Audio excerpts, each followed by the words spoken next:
I know that when I asked the question about did you volunteer for this, there's a slightly different response, quite often on the basis of what is the true definition of a volunteer.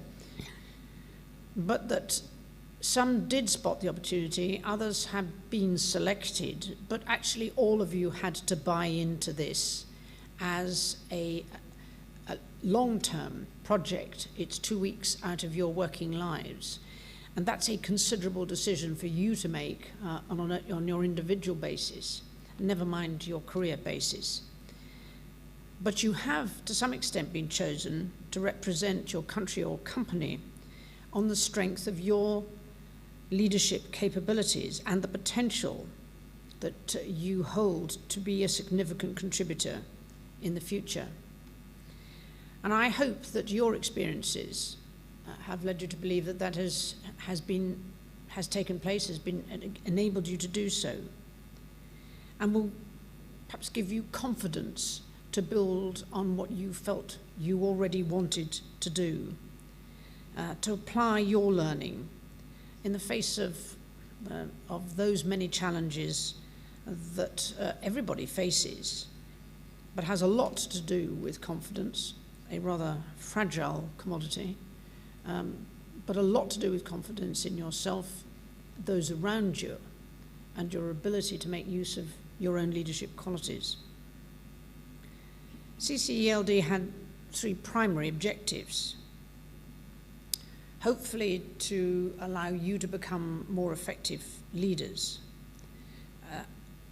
You notice that, and I'm grateful for the comments made by Rick Waugh on the basis of your experience, and indeed to the governor's, Bermuda's comments about the future that many of alumni have had. There is no written answer to there's no exam paper to what you've just been through. There's no assessment. This is what you make of it. You get no pass mark for this. It is truly about using your initiative as leaders to build on it. That peer network, now many of you will understand what that is, but to create a stronger peer network through business, government and civil society in your own spheres, as well as across the Caribbean and Canada.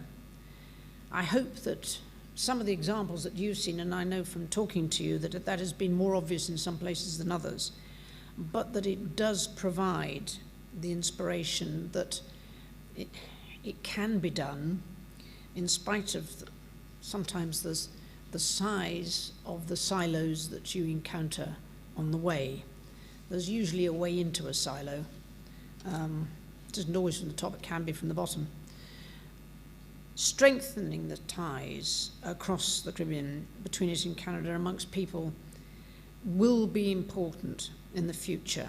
And again, this dialogue, I hope, has shown you how that can be not just important, but a realistic ambition, breaking down barriers across the sectors, across cultures and across nations. Fundamentally, the common denominators, identifying where the truly common denominators are, the things that everybody needs and everybody wants. There may be slightly different ways of getting there, but those common denominators are really important. Investments in people, in competency, as well as in leadership, are the important aspects, the critical investments in the future. There are some interesting debates to be had on that as well. Leadership sometimes is the result of having to take the responsibility and make the decisions. But it is also about trust. We've heard mention of respect and responsibility, and that's absolutely true. But it is about trust. Trusting people at all levels to do what they really know is going to make a difference. Put that alongside, in some areas, the drive for accountability and it is not always a comfortable fit.